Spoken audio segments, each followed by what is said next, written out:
வணக்கம். எல்லாம் எப்படி இருக்கீங்க? இன்றைக்கி ஆரோக்கியமான வாழ்வில் நம்ம பார்க்க போகிறது மோர், மசாலா மோர். இது ரொம்ப முக்கியமானது இந்த வெய்ய நேரத்துக்கு. மோர் நம்ம எப்பயுமே ப்ரிப்பேர் பண்ணும்போது கடையில் தான் வாங்குவோம். அது இல்லாத நைட்டே நம்ம பசும்பால் எங்களுக்கு கிடைக்கும், அதனால் நான் இதை பண்ணியிருக்கேன். உங்களுக்கு வேறு பாக்கெட் பாலாக இருந்தாலும் ஓகே. நைட்டே காய்ச்சி அதில் ஆற வச்சு வச்சுக்கோங்க.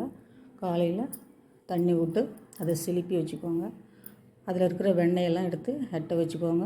அது நம்ம விளக்கேற்றுறதுக்கு, நம்ம தோசையில் பசங்களுக்கு ஊற்றி கொடுக்குறதுக்கு நல்லா வாசனையாக இருக்கும். அது ஒரு பக்கம் வச்சுக்கலாம்.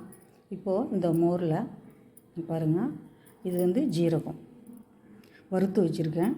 அதில் கொஞ்சம் அதில் போட்டால் போதும். அதுக்கு அடுத்தது பெருங்காயத்தூள், இது கொஞ்சம் போட்டுக்கிறோம். இப்போது இந்த இஞ்சி இருக்குது பார்த்தீங்களா, இஞ்சி, மல்லி, கருவேப்பிலை, புதினா, இது எல்லாமே நான் இடித்து வச்சுருக்கேன் கல்லில். இந்த இடிச்சதை நம்ம இதில் போட்டுக்கிறோம். உப்பு டேஸ்ட்டுக்கு போட்டாச்சு. இப்போ இதில் முக்கியமானது என்னென்னு பார்த்தீங்கன்னா சோத்துக்கத்தாழை. இந்த சோத்துக்கத்தாழை தான் நம்ம உடம்புல இருக்கிற ஹீட்டெல்லாம் குறைக்குது. முகம் பளபளப்பாக இருக்கிறது, உடம்பு ஷைனிங்காக இருக்கிறது, மலச்சிக்கல் இல்லாமல் இருக்கிறது.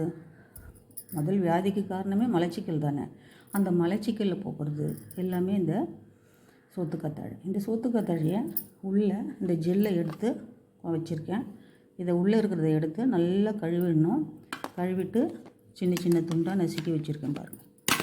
இதையும் நம்ம அதில் கலந்துக்கிறோம். இதுதான் நம்ம இன்றைக்கி மசாலா மோர். இது சாப்பிட்றதுக்கு ரொம்ப நல்லாயிருக்கும். குழந்தைங்கள்லேருந்து பெரியவங்கலேருந்து எல்லாருமே சாப்பிடுங்க. சாப்பிட்டுட்டு எப்படி இருக்குன்னு சொல்லுங்கள். இதில் நிறைய விஷயங்கள் இருக்குது.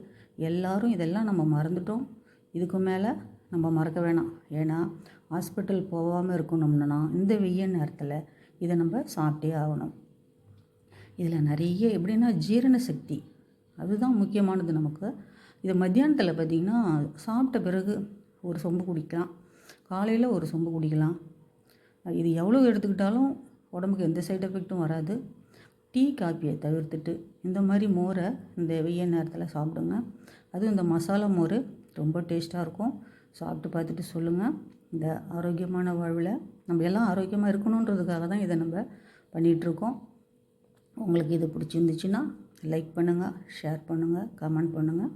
அடுத்த ஒரு பதிவில் நான் வரேன். நன்றி, வணக்கம்.